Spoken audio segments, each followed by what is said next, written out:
हम सबके जीवन में जो कुछ घटित हो रहा है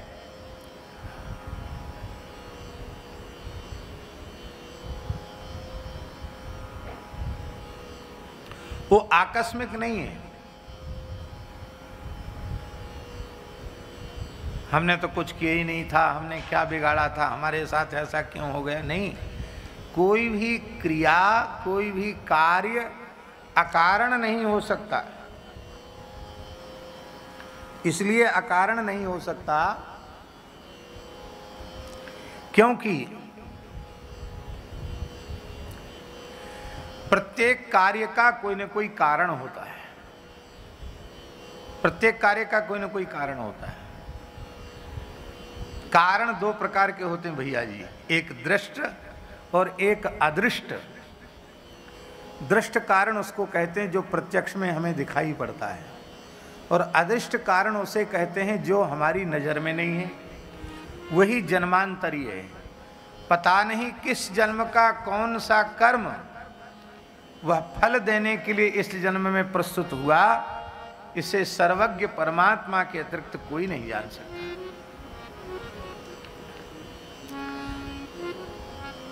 गांधारी ने पूछा भगवान श्री कृष्ण से कि मैंने जब से जन्म लिया है तब से अब तक स्वप्न में भी पाप का आचरण नहीं किया,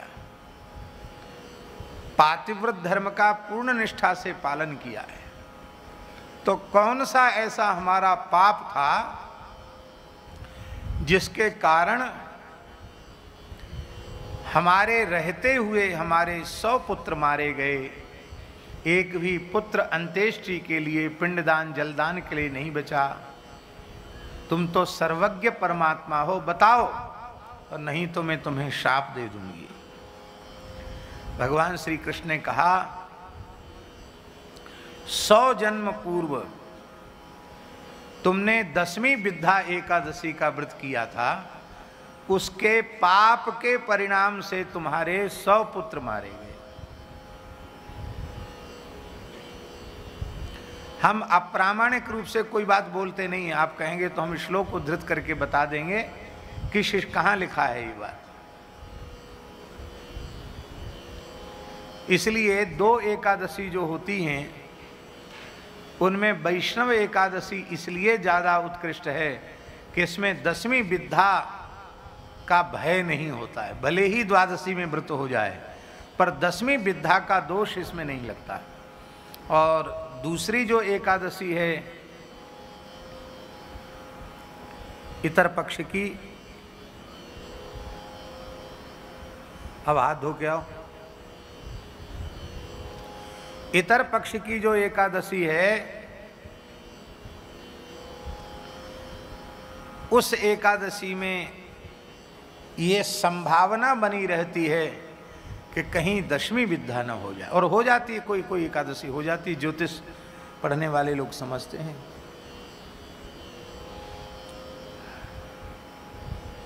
भीष्म जी ने पूछा, प्रभु इतने लंबे समय तक आर पार बाण बिधे हुए हैं, सरसैया पर हमें पड़े रहना पड़ा, ये किसका परिणाम है? तो भगवान ने बताया कई जन्मों पूर्व तुम एक राजकुमार थे, ऐसे ही मृगयार्थ जंगल में गए थे, एक सर्प को तुमने मार्ग में पड़े हुए सर्प को उठाया और धनुष की कोटि में लपेटकर फेंक दिया।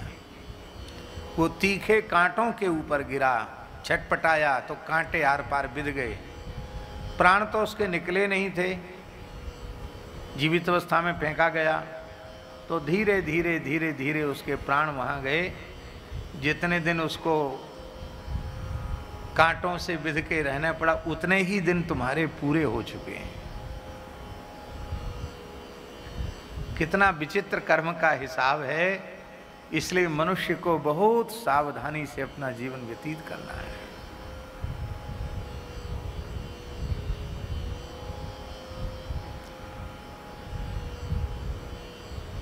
हम लोग सावधानी नहीं रखते, बहुत प्रमाद करते हैं, हर चीज में प्रमाद करते हैं और कर्म के रहस्य से बेखबर बने रहते हैं। माई मेरे श्याम लगो